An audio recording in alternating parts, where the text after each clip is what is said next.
Welcome back to part 3 of our 2004 Honda Civic EU9 series.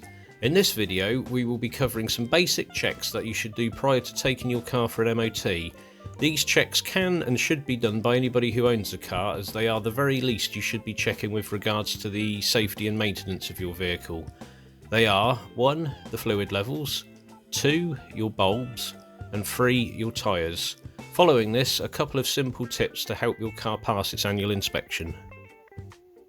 Let's start under the bonnet to check the oil level, which should be done on a cold engine, and that has ideally been topped up to the max line if it hasn't been started for at least 8 hours. This ensures that you have the full capacity available in the sump without the risk of overfilling if there is still some oil left to settle in the engine.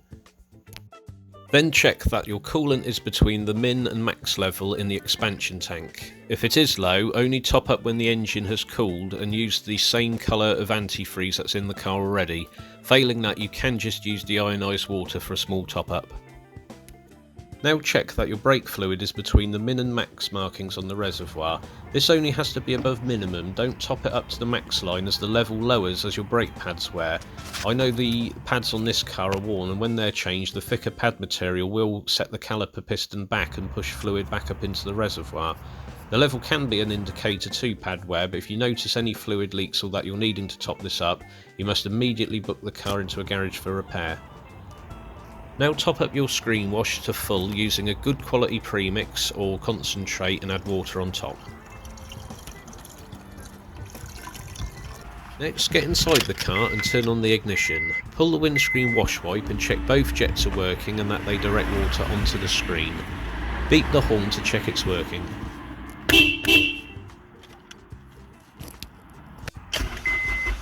Now start the engine so we can check the bulbs. Turn on your headlamps, fog lamp or lamps. This Civic just has one rear fog as required by law. And press the hazard light switch so that all the indicators are flashing.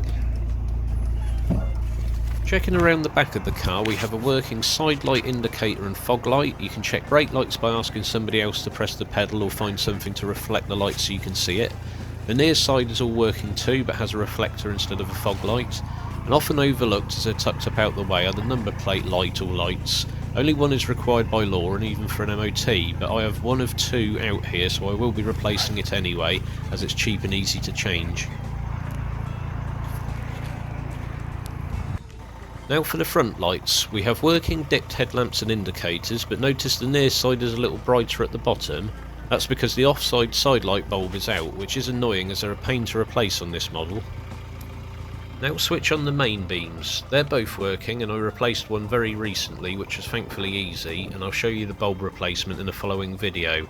Also check that your side repeaters are working. Most more modern cars have them mounted into the door mirrors now. Lastly, to check the reverse light or lights, switch off the mains, the fogs and the hazard warning lights and put the car in reverse. For obvious reasons, hold the clutch in until you've switched off the engine.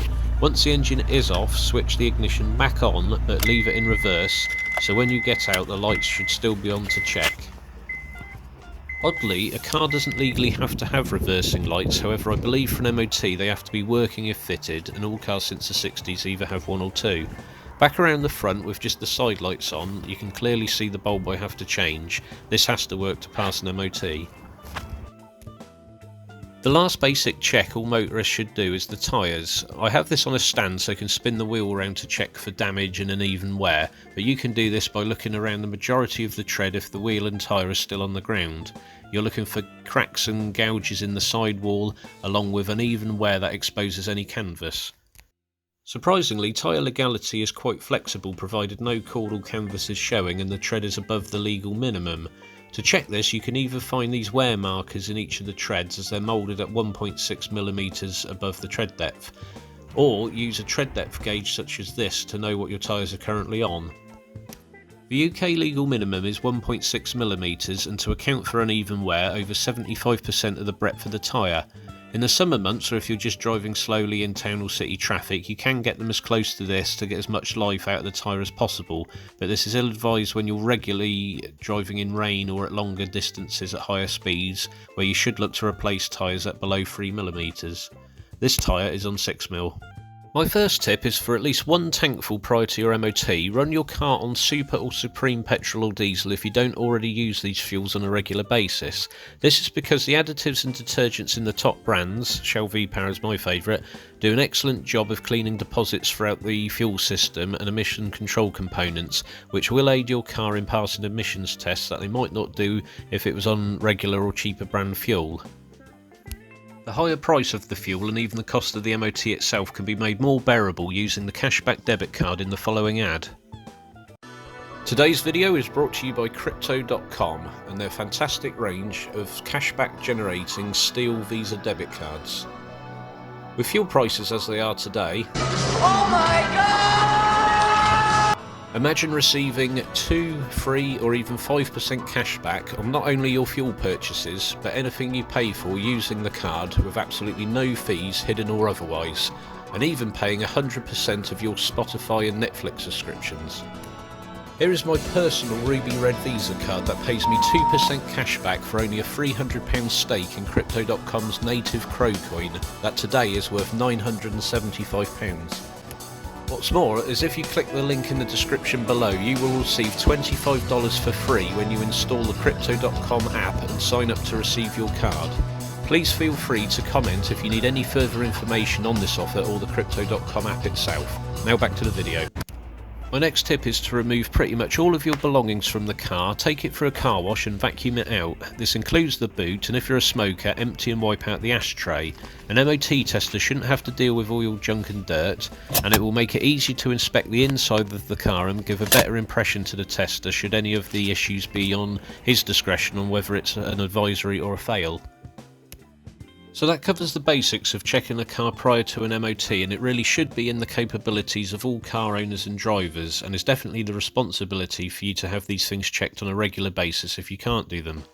Join me in the next video where I'll go over a few slightly more difficult thus optional things to check prior to an MOT. Don't forget to subscribe to be notified of this. Thanks very much for watching. Hello? Yes. You like my YouTube videos? Oh, well, everyone's a critic. Good girl.